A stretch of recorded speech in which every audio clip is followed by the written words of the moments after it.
نرجع ونقول ايه؟ اوه سكالنا سكالنا سكالة. يا باشا يا باشا الواحد. ازيك يا حاج محمد؟ ازيك يا حبايبي؟ احنا عايزين نعرف بقى يا استاذ محمد، بعد ما الزمالك دلوقتي ما خدش اي حاجه خالص السنه دي وطلع والدنيا ميح خالص معاه، احنا عايزين نعرف اخر اخبار الزمالك وهيعمل ايه الزمالك، وانت يعني عايزك برضو توصل رساله لمدرب الزمالك او اللي ماسكين نادي الزمالك، ايه اللي ممكن يتعمل عشان خاطر الزمالك يرجع تاني. اول حاجه الاداره ان شاء الله ينصلح حالها. تمام. عشان الزمالك ينصلح حالها يبقى الاداره اول حاجه الاداره تمام. ينصلح حالها وتبقى حلوه ان شاء الله. السنه الجايه هتبقى احسن من السنه دي والسنه اللي جايه والسنه اللي بعدها. تمام، يعني اول حاجه بتوجهها ان الاداره ينصلح حالها. ينصلح حالها. ماشي. تمام. دي اول حاجه. تمام. ومدرب الزمالك مش عيب من مدرب الزمالك. ولا في اي مدرب في اي نادي. تمام. العيب لعيبه وعيب اداره. تمام. اداره وبناء عن كده اللعيبه بناء على الاداره تبقى حلوه اللعيبه هتبقى حلوه. تمام. الاداره فيها مشاكل وفيها قصه كدابه كده فبالتالي اللعيبه مش هتلعب. لازم الاداره ينصلح حالها عشان اللعيبه تلعب. تمام. اما مش مشكله مش مساله مدرب ولا مش في مدرب هيعمل كده هينزل يلعب؟ لا طبعا. طيب هو بينزل التشكيله اللي عنده التشكيله اللي عنده وكويس في المكان. تمام. مش قده دي بقى يبقى في الاداره زي الاهلي بالظبط، الاهلي الشباب هم اللي بيلعبوا، يعني اللعيبه هي اللي بتلعب وهي اللي بتعرف كل تكسب. مدرب مش مدرب. تمام. مدرب وبشير. تمام. اي مدرب حلو بس المشكله العيب في الاداره. الاداره حلوه وماشيه حلوه 100 100 يبقى اللعيبه هتلعب. تمام. وكل واحد واخد مستحقاته من اللعيبه يبقى كده اللعيبه هتلعب تنافس. صح. بس بوجه كلمه للنادي الاهلي برضو. النادي الاهلي زي ما ببوظ النادي الاسماعيلي خد مننا جميع اللعيبه. تمام. بدا يبوظ نادي الزمالك ياخد مننا اللعيبه بتاعتها برضو. تمام. لان الاهلي جاي يهد النوادي بتاعت مصر. تمام. فبقول الاول بيراميدز لا بيراميدز بتدي وبيراميدز رفضت تدي اي لاعب للاهلي. تمام. ليه بقى؟ عشان خاطر ايه؟ لان الاهلي نظامها اللي هو جاي نازل هنا يهد في نوادي مصر كلها. بس انت عارف ان النادي الاهلي نادي كبير ونادي عريق والخزنه بتاعته مليانه، بيعرف يشتري اللعيبه. يا باشا ليه صح كده ولا لا؟ الشراء. تمام. ليه هو واخد من نادي الزمالك. بس انت كده هتزعل منك نادي الزمالك وجمهور الاهلي ونادي الاهلي. مش ماشي في الاهلي ولا ماشي في حاجه. انت كده ما هو انت بتقول اهوت النادي الاهلي بيهد الفرق المصريه كده. صح. مش باخد اللعيبه من الزمالك. طب مش باخد من بيراميدز. ما ياخد يا باشا، هو معاه فلوس وبيشتري. ياخد من بيراميدز يا باشا. ها؟ مش هيقدر ياخد من بيراميدز. ليه بقى يا استاذ محمد؟ ليه؟ لان بيراميدز حط عليه. البيراميدز حط على اهلي واخده منهم احسن ناس فيهم احمد فتحي ورمضان ابو الكفانين حدوته. رمضان ده كنت عاملين له عالم. بس ما خدوش منهم لا خدوا يا باشا. لا ما خدوش منهم حاجه يا باشا. قول الله يا رب. فين اللي خدوه؟ احسن 3 لعيبه. طيب هو خد منه احسن 3 لعيبه. طب انا عايزك بقى تلعب وتأدي قدام مني. عبد الله السعيد واحمد فتحي. عبد الله السعيد ورمضان صبحي كانوا فين؟ عبد الله السعيد ورمضان صبحي كانوا في الاهلي. وراحوا فين دلوقتي؟ راحوا بيراميدز. طيب يبقى عشان كده الاهلي جاي يهد النوادي بتاعت مصر. لا طبعا. لا ده يهد نوادي مصر مش لا طبعا. طيب هو بص انا هقول لك على حاجه. انت دلوقتي بتقول نادي الزمالك تمام، نادي كبير، مش هنقول نادي صغير، نادي كبير طبعا. تمام، بس عنده الاداره تمام واللعيبه صح كده؟ طب احنا دلوقتي النادي الاهلي اتدخل في اللعيبه بتاعت النادي الزمالك، اتدخل في الاداره بتاعت نادي الزمالك. فين الزمالك هنا ما بيأديش ليه؟ ما بيأديش ليه؟ خد مين؟ خد اسمه امام عاشور. ايه المشكله؟ انا بعرض على لعيب مثلا مبلغ هو عايز يجي ما يجي. وعاوز ياخد وهياخد في الطريق اسمه فتوح. تمام. ونورة جلال عين وياخد زيزو. تمام. بس مش هيحصل ان شاء الله. هيحصل. لازم هيحصل. الفلوس بتمشي كل حاجه على استاذ محمد. الفلوس يا باشا ان شاء الله مش هيحصل. واي لاعب يبص للفلوس دي تدمر اعتبر تدمر خلاص. تمام. تمام.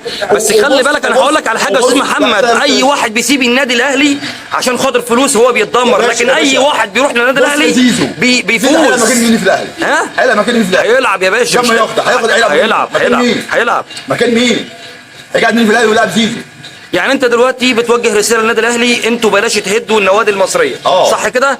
تمام. كده عيب وكده يعني الشحنه والبغضاء ماشي. والبغضاء والبغضاء تمام ماشي. هتبدا تزيد. تمام. الكراهيه هتبدا تزيد. تمام. ماشي. طيب هو الدوري المصري كده خلص يا استاذ محمد والاهلي حسمها خلاص. بوجه رساله للخطيب وبقول له ابعد عن الزمالك. ابعد عن الزمالك. ابعد عن الزمالك يا خطيب. الزمالك زوغت منك مش عارف تزغد الدم. احنا حدانا بس العقبه اللي في حياتنا مرتضى يمشي. مرتضى مشي الحال هينعدل والحياه هتبقى مستقره وهنبقى ان شاء الله واللي جاي احسن واحنا ان شاء الله. وان شاء الله الزمالك جاب صفقات حلوه يعني ان شاء الله باذن الله. باذن الله يعني هتعرفوا تعملوا حاجه السنه دي باذن الله هنعمل باذن الله وهناخد افريقيا كمان ان شاء الله باذن الله. وبقول للخطيب كمان مره خليك زي ما انت، الناس تحبك، بلاش ان انت تهد النوادي بتاعت مصر، لان كل الفرق لما يكون الفرقتين مش بيحبوك، لما يكون الاثنين جاي راسك منك تبقاش منك. ماشي مثلا بقول لك كده ماشي يا باشا والمعلق.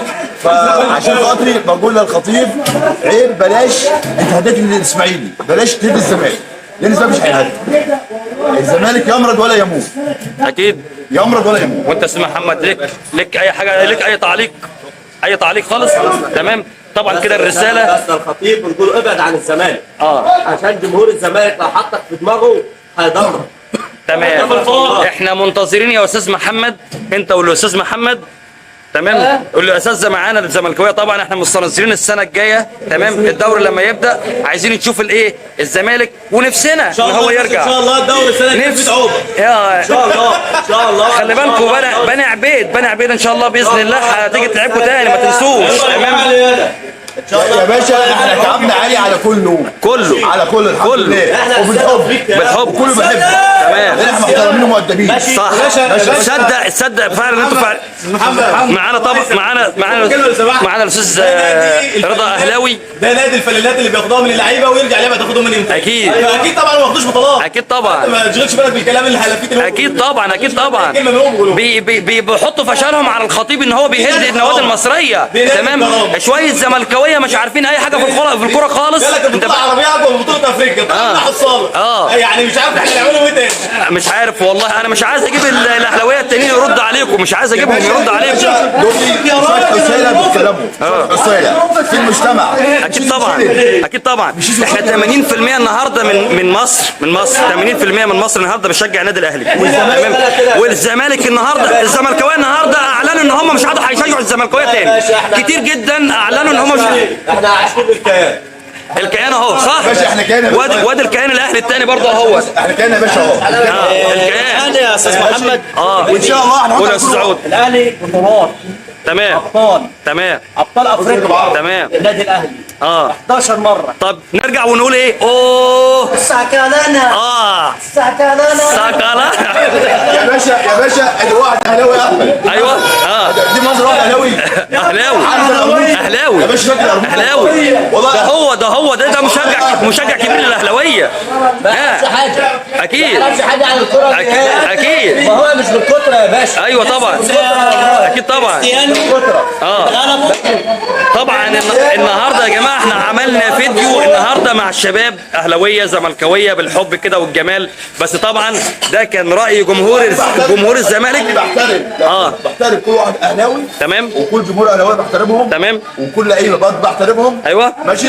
بس بقول للخطيب للمره الاخيره هترجع برضه تاني برضه الخطيب برضه بتعلق برضه شمعتكم برضه على الخطيب برضه تاني. بلاش الزمالك يحكموا لعيبه. الزمالك لعيبهم مش حلو، النبي بتاعهم مش حلو. انا بكرر الكلمه تاني. ولو كل واحد اهلاوي هيفكر يهين واحد زملكاوي مش حاسب اي واحد اهلاوي يهين واحد زملكاوي. اكيد طبعا. اكيد دي حاجه معروفه. استلم يا باشا التعليقات يا باشا واستلم كل حاجه جايه لك في الطريق. ولا هيعلق تعليق مش حلو. ايوه. مش حلو. ايوه. خلاص عليه يبقى اعترض عليه. ايوه. ماشي. هتسيبه يا باشا. اوسخ منه. ايوه. هيرد لا هم مش هيردوا بقله ادب طبعا. لا هيبقوا احترام وادب طبعا. يعني اي جماعه اي واحد عايز يعلق اي تعليق احترام وادب. تمام.